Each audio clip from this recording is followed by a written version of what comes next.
ಕನ್ನಡ ನಾಡಿನ ಸಮಸ್ತ ಜನರಿಗೆ ನಮ್ಮ ವಂದನೆಗಳು. ಕರ್ತನಾಗಿರುವಂಥ ಯೇಸು ಕ್ರಿಸ್ತರ ಅತಿ ಶ್ರೇಷ್ಠವಾದ ನಾಮದಲ್ಲಿ ಮತ್ತೊಮ್ಮೆ ನಾನು ವಂದನೆಗಳನ್ನು ಸಲ್ಲಿಸುವವನಾಗಿದ್ದೀನಿ.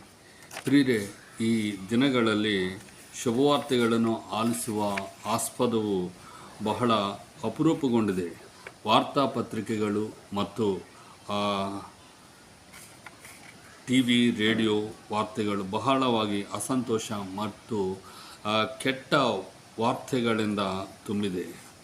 ಆದರೆ 2000 ವರ್ಷಗಳ ಹಿಂದೆ ಒಂದು ಅದ್ಭುತವಾದ ಶುಭವಾರ್ತೆ ಉಂಟು ಮತ್ತು ಅದನ್ನು ಇನ್ನೂ ಅನೇಕ ಜನರು ಕೇಳದಿದ್ದಾರೆ. ಈ ಶುಭವಾರ್ತೆಯು ಸಾಮಾನ್ಯ ಜನರ ಜೀವನವನ್ನು ರೂಪ ಬದಲಾಯಿಸುವಂತಹ ಒಂದು ಶಕ್ತಿಯುಳ್ಳದಂಥದ್ದಾಗಿದೆ.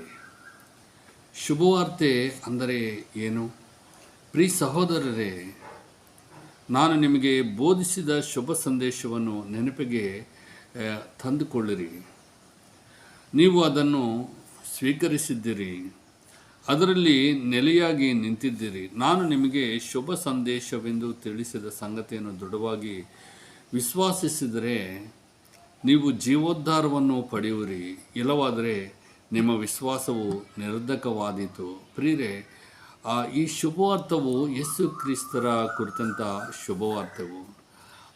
ಶುಭವಾರ್ತೆ ಅನೇಕ ಜೀವನಗಳನ್ನು ಬದಲಾಯಿಸಿದೆ. ಪ್ರಿಯರೇ, ನಾನು ಪಡೆದುಕೊಂಡಿದ್ದಾನು ಮುಖ್ಯವಾದದ್ದು ಎಂದೆಣಿಸಿ ನಿಮಗೆ ಒಪ್ಪಿಸಿದ್ದೇನೆ. ಅದು ಯಾವುದಂದರೆ, ಪವಿತ್ರ ಗ್ರಂಥದಲ್ಲಿ ಹೇಳಿದಿರುವ ಪ್ರಕಾರ ಕ್ರಿಸ್ತ ಯೇಸು ನಮ್ಮ ಪಾಪಗಳ ಪರಿಹಾರಕ್ಕಾಗಿ ಪ್ರಾಣತ್ಯಾಗ ಮಾಡಿದರು.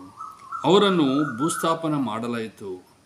ಅದೇ ಗ್ರಂಥದ ಪ್ರಕಾರ 3ನೇ ದಿನ ಅವರು ಪುನರುತ್ಥಾನ ಹೊಂದಿದರು. ಅನಂತರ ಕೇಫನಿಗೂ 12 ಮಂದಿಗೂ ಕಾಣಿಸಿಕೊಂಡರು.